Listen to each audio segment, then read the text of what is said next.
You know how you can read the rulebook for a game and then you watch how people actually play it? They're often two totally different things, right? One is the official version, and the other, that's the messy, lived reality, full of strategy and negotiation. Well, we're going to apply that exact same idea to one of the world's oldest social systems, caste. All right, let's get into it. So here's our game plan. First, we'll look at that traditional textbook view of caste as this rigid, unchanging pyramid. Then we're going to flip that on its head and explore a completely different perspective from the ground up. We'll uncover the clever pathways people have used to change their status. We'll drop into a few villages to see how this all plays out in real life. And finally, we'll see why this system is very much alive and kicking. All right, first up, let's tackle the version of caste that most of us are familiar with. It's what sociologists call the book view. And boom, this slide just lays it all out, doesn't it? This is the core tension we're digging into. On one side, you've got the book view, the one from the ancient texts. It's all about a rigid hierarchy, divinely ordered, and supposedly it never changes. But then on the other side, you have the field view, what happens in lived reality. And what you find there is something dynamic, always being contested and constantly being negotiated. So this book view, just think of it as a super neat, tidy pyramid. You've got the Brahmins at the very top, everyone else ranked below them, and the rules about who can do what with whom are supposed to be absolute. This is the official scriptural model, a system that's presented as being set in stone for all time.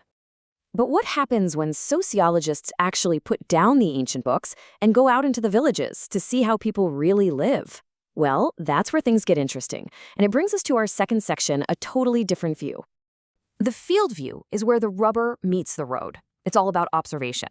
And what it shows us is that the neat little pyramid from the books gets incredibly messy in real life. Instead of these clean, clear lines, you find all these tensions and contradictions. And here's the most important part. You find that change isn't just possible, it is happening all the time. And this quote from the pioneering sociologist M.N. Srinivas, it just hits the nail on the head. He basically said, look, if you want to understand a society, you have to watch what people do, not just read what some ancient text says they should do. And what he and others found out in the field was a complete departure from the books. Okay, so this is where it gets really fascinating. If this system isn't this rigid, unchangeable thing, how do people actually improve their position within it? Well, in this next section, we're going to look at the very engines people have used to drive that social change. So one of the classic pathways is this process called Sanskritisation. The basic idea is actually pretty simple. It's imitation.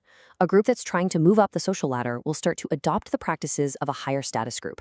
They might change their diet, their rituals, their whole way of life, all in the hope that over a generation or two, their social rank will be reevaluated. But, imitation only gets you so far, and sometimes it's not even the best path. Take the Jatovs of Agra. They tried the whole Sanskritisation thing, but then they discovered a much, much more powerful tool in modern India, politics. I mean, why try to copy the powerful when you can use the democratic system to become powerful yourself? This was a total game changer. And this brings us to another crucial idea we need to have in our toolkit, the dominant caste. The concept is pretty straightforward. It basically says it doesn't really matter where a group is on that old ritual pyramid. If in a certain town or region they have the numbers, they own the land, and they have the political muscle, then they are the dominant ones. In the real world, power often speaks way louder than purity. And if you want a perfect story of this in action, look no further than the Nadars. The Shinons were a community denied higher status by all the traditional rules. So what did they do? They got organized. They created associations. They mobilized as a political force, and they put immense pressure on the state. And you know what? It worked. In 1921, the government officially recognized their new, more respected name, Nadar.